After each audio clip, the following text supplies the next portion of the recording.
Students, ninth question है 11.4 exercise का। 27 solid iron spheres each of radius R and surface area S are melted to form a sphere with surface area S dash.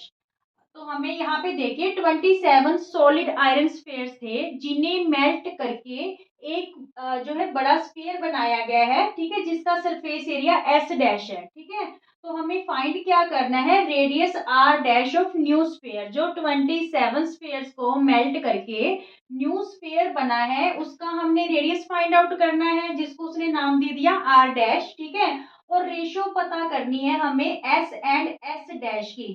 S जो ये हमारे पास 27 solid sphere से उसका जो है sphere surface area, और ये न्यू स्फीयर का सरफेस एरिया। ठीक है, ओल्ड स्फीयर का सरफेस एरिया और न्यू स्फीयर का सरफेस एरिया दोनों की रेशो भी फाइंड आउट करनी है। ठीक है, जब भी एक चीज ध्यान में रखिए स्टूडेंट्स, जब भी किसी शेप को मेल्ट करके कोई शेप दी जाती है तो वहां पे वॉल्यूम दोनों केसेस में क्या होता है, इक्वल होता है। तो यहाँ पे हम वॉल्यूम से सम को सॉल्व करने वाले हैं। देखिए 27 सॉलिड स्फीयर्स थे जिन्हें मेल्ट करके एक न्यू स्फीयर बनाया गया है। ठीक है, तो मीन्स दोनों केसेस में दोनों का वॉल्यूम क्या होगा, सेम होगा।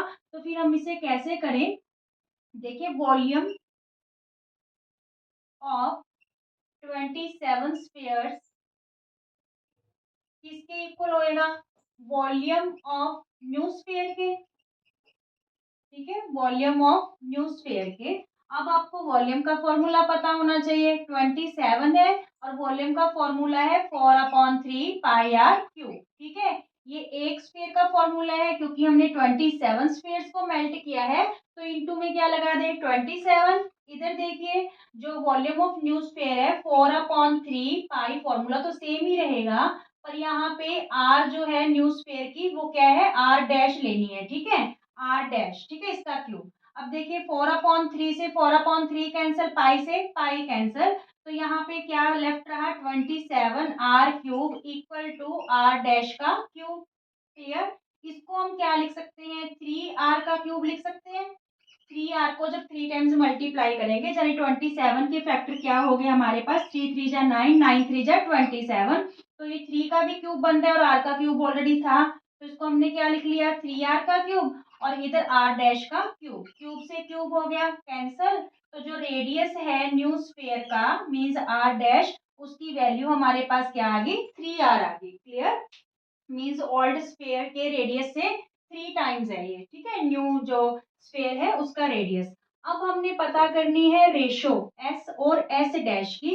एस मींस ओल्ड स्फीयर का सरफेस एरिया और ये न्यू जो है स्फीयर उसका सरफेस एरिया।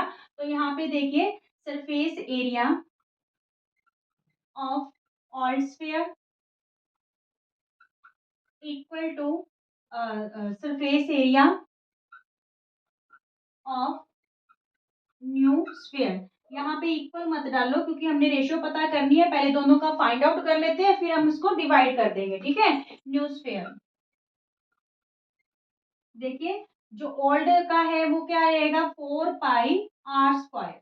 ठीक है, और न्यू का 4 पाई r डैश का स्क्वायर, यही फॉर्मूला है। ठीक है, अब हमने रेशियो पता करनी है, ये हमारे पास s है और ये क्या है s डैश, तो दोनों की रेशियो फाइंड आउट करनी है। तो हम क्या करें, 4 पाई r स्क्वायर अपॉन में क्या कर ले, 4 पाई r डैश का स्क्वायर। क्लियर, 4 पाई से 4 पाई कैंसिल हो जाएगा, यहाँ पे आर स्क्वायर, आर डैश की वैल्यू अभी अभी हमने क्या फाइंड आउट की, 3r, तो यहाँ पे फिर हम डिनोमिनेटर में 3r का स्क्वायर कर दें।